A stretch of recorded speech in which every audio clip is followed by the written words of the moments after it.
जय हिंद दोस्तों, मेरा नाम है अनिरुद्ध और मैं आप सभी का वेलकम करता हूं इंडिया डिकोडेड पर। दोस्तों, this is Brazil's largest and biggest offer till date जो कि उन्होंने भारत को दिया है। हम सभी जानते हैं कि हमारी इंडियन एयरफोर्स 1 लाख करोड़ के कॉन्ट्रैक्ट के माध्यम से अपने मिलिट्री ट्रांसपोर्ट एयरक्राफ्ट्स को प्रोक्योर करने वाली है एंड उसके पहले ब्राज़ील की जानी मानी कंपनी एम्ब्रेयर के द्वारा अपना KC-390 मिलिट्री एयरक्राफ्ट ऑफर कर दिया है। हालांकि ये ऑफर तो पहले ही कर चुके थे, लेकिन उन्होंने अपने ऑफर में 2 और स्पेशल चीज़ों को ऐड ऑन कर दिया है।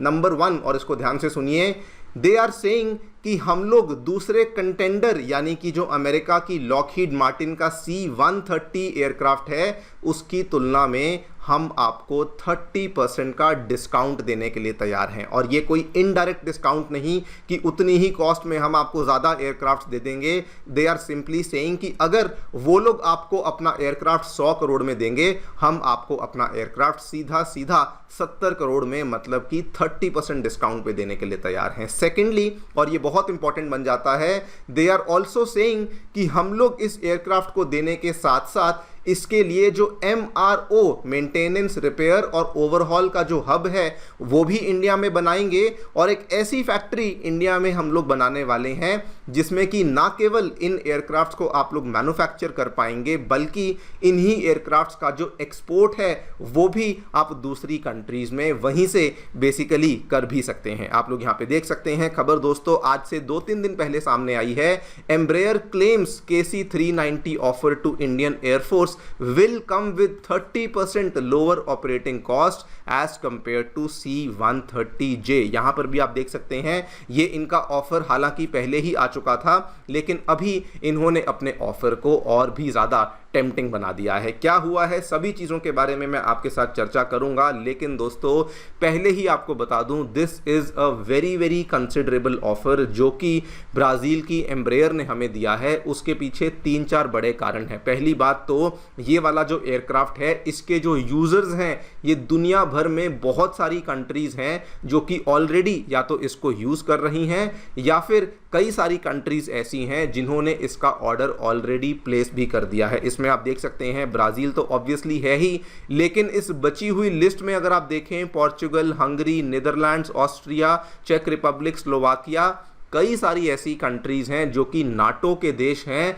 और वो अमेरिका की बोइंग या लॉकहीड मार्टिन या फिर इवन एयरबस के ट्रांसपोर्ट एयरक्राफ्ट्स को इस्तेमाल नहीं कर रही, बल्कि ब्राज़ील के यही वाले KC-390 ट्रांसपोर्ट एयरक्राफ्ट का इस्तेमाल कर रही हैं। नंबर 2, ये वाला जो एयरक्राफ्ट है ये दुनिया में मिलने वाले जितने भी दूसरे मिलिट्री ट्रांसपोर्ट एयरक्राफ्ट्स हैं उन सभी की तुलना में वन ऑफ द फास्टेस्ट माना जाता है। और अगर मैं अभी इंडिया के केस में बात करूं तो जो दूसरा कंटेंडर जो कि हमें अपना एयरक्राफ्ट ऑफर कर रहा है दैट इज C-130J, उसकी स्पीड 650 किलोमीटर प्रति घंटे की रफ्तार है और KC-390 की रफ्तार आप देखिए 870, मतलब कि थोड़ा बहुत डिफरेंस नहीं, कंसिडरेबल डिफरेंस हमें देखने को मिलता है। सेकेंडली, मोस्टली जो मिलिट्री ट्रांसपोर्ट एयरक्राफ्ट्स होते हैं वो प्रोपेलर्स का इस्तेमाल करते हैं, लेकिन KC-390 टर्बोफैन जेट इंजन का इस्तेमाल करता है and that is the primary reason जिस वजह से अगर आप देखें कि ये वाली जो स्पीड का डिफरेंस है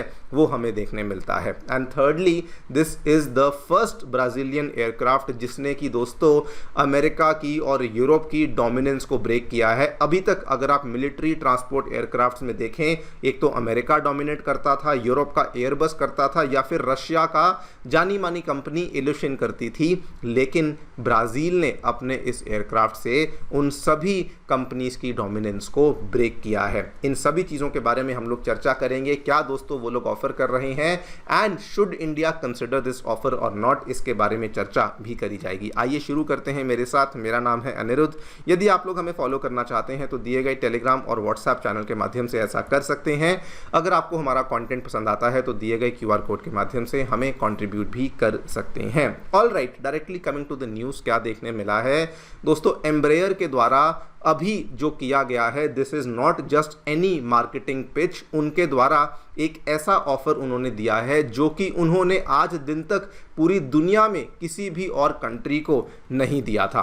before talking about the offer and क्या इंडिया को कंसिडर करना चाहिए या नहीं, इंडियन एयरफोर्स का हमारा जो MTA प्रोग्राम है उसके बारे में आपको बता दूं वेरी वेरी ब्रीफली। ये दोस्तों 1 लाख करोड़ से भी ज़्यादा का हमारा कॉन्ट्रैक्ट है, मिलिट्री कॉन्ट्रैक्ट है, जिसको लेकर हम लोग बेसिकली हमारे जो पुराने एजिंग एयरक्राफ्ट्स हैं, एक तो इसमें AN-32 आता है, IL-76 की फ्लीट आती है, इसमें हम लोग इन चीज़ों को रिप्लेस करना चाहते हैं। एक modern medium lift transport category हम लोग बिल्ड करना चाहते हैं जो कि C-295 से बड़ा हो और C-17 ग्लोब मास्टर 3 जो कि दुनिया का लार्जेस्ट मिलिट्री ट्रांसपोर्ट एयरक्राफ्ट माना जाता है उससे छोटा हो। इन दोनों के बीच में हम लोग एक मीडियम लेवल का ट्रांसपोर्ट एयरक्राफ्ट है जो कि प्रोक्योर करना चाहते हैं। आइडिया बड़ा सिंपल है, इसको लेकर जो डिफेंस प्रोक्योरमेंट बोर्ड ने प्रपोजल है वो मार्च 2026 में ही इसको क्लियर कर दिया था और प्लान के माध्यम से क्या होने वाला है कि 12 को यानी कि 12 एयरक्राफ्ट डायरेक्टली हम लोग डिलीवर करवाएंगे जिस भी कंट्री के साथ डील करेंगे और बचे हुए एयरक्राफ्ट्स को इंडिया के ही अंदर मैन्युफैक्चर किया जाएगा। इसमें आप देखिए 3 मेजर कंटेंडर्स थे। सबसे पहले ब्राजील जिसने अपना KC-390 मिलेनियम ऑफर किया, उसके बाद अमेरिका जिसकी लॉकहीड मार्टिन ने अपना C-130J सुपर हरक्यूलिस ऑफर किया एंड नंबर 3 पे यूरोप की एयरबस कंपनी ने A400M एटलस है जो कि हमें ऑफर कर दिया है। इसमें आपको बता दूं यूरोप जो है वो ऑलमोस्ट इस रेस से बाहर हो चुका है बिकॉज रिसेंट रिपोर्ट्स भी इस चीज़ को बताती हैं कि वो वाला ऑफर ना तो भारत को बहुत अच्छा लगा एंड इवन जो यूरोपियन कंपनी एयरबस है वो भी वहाँ पे बहुत ज़्यादा कोशिश नहीं कर रही है। बच गए हैं 2 कंटेंडर्स, एक है ब्राज़ील का KC-390 और एक है अमेरिका का C-130J। Now coming to the Brazil's offer, उन्होंने क्या ऑफर किया है?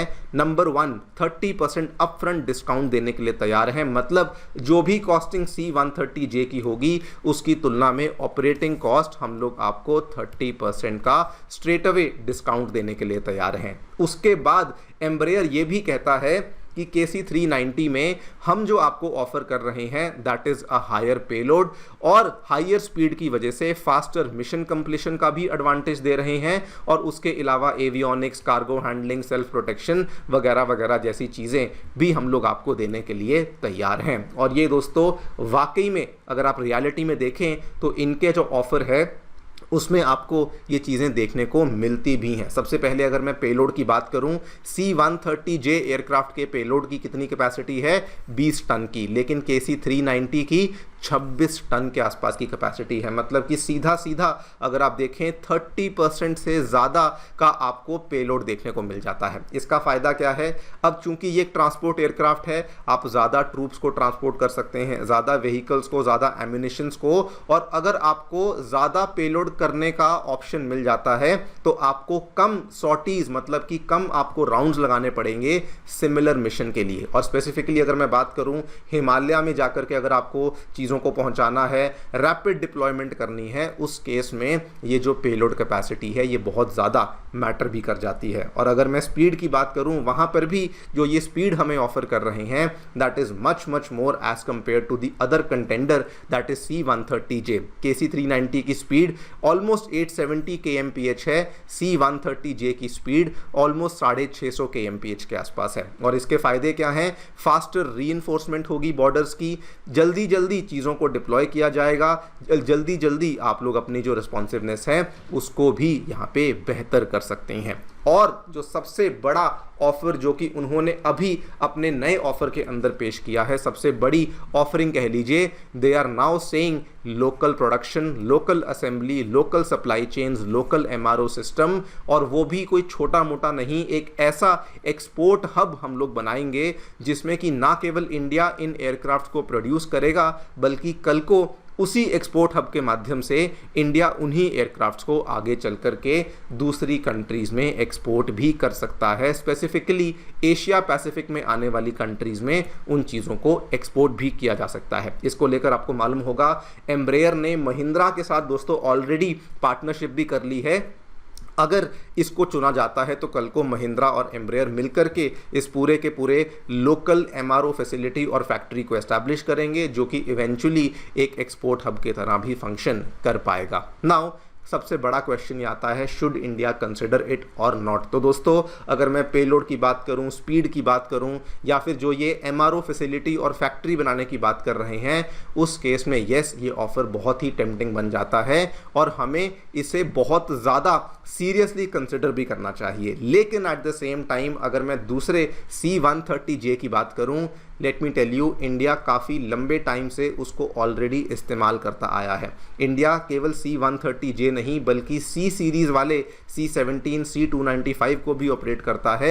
और अगर हम लोग आज की डेट में एक नया एयरक्राफ्ट टाइप इंक्लूड करना शुरू करते हैं तो उस केस में एयरक्राफ्ट की लॉजिस्टिक्स की जो कम्प्लेक्सिटी है वो बहुत ज़्यादा बढ़ सकती है। सेकेंडली, इस चीज़ को लेके हमारे पास बहुत पुराना एक्सपीरियंस भी है, हमारे पायलट्स की ट्रेनिंग वगैरह भी हो चुकी है, तो that can also become a challenge. और थर्डली आपको बता दूं, C-130 की जो फैमिली है इसके पास ऑलरेडी एक्सपीरियंस है डिफ़िकल्ट एनवायरनमेंट्स में फंक्शन करने का, भले छोटे रनवेज हों, रफ रनवेज हों, हाई एल्टीट्यूड रनवेज हों, ये वहाँ पे काम करता है। लेकिन KC-390 का ऐसा ऑपरेशनल हिस्ट्री ऐसे कंडीशंस में हमें देखने को नहीं मिला है। करने को कर भी सकता है लेकिन ऑन रिकॉर्ड हमें हिस्ट्री में वो चीज़ें देखने को नहीं मिली। यस, बहुत सारे नाटो के देश भी इसको ले रहे हैं, इवन स्वीडन, साउथ कोरिया जैसी कंट्रीज़ भी इसको ले रही हैं, but like I told you, उसका वैसा इतिहास हमें अभी तक डॉक्यूमेंटेड देखने को नहीं मिला है। देखते हैं आगे चल कर के सरकार और वायुसेना क्या करती है, बट फॉर नाउ जो ब्राज़ील ने ऑफ़र दिया है वो दोस्तों कोई छोटा ऑफ़र बिल्कुल भी नहीं है। आप लोग क्या सोचते हैं बताएं कमेंट सेक्शन में। मेरी तरफ से इतना ही। Thank you so much for listening. Stay tuned and stay safe.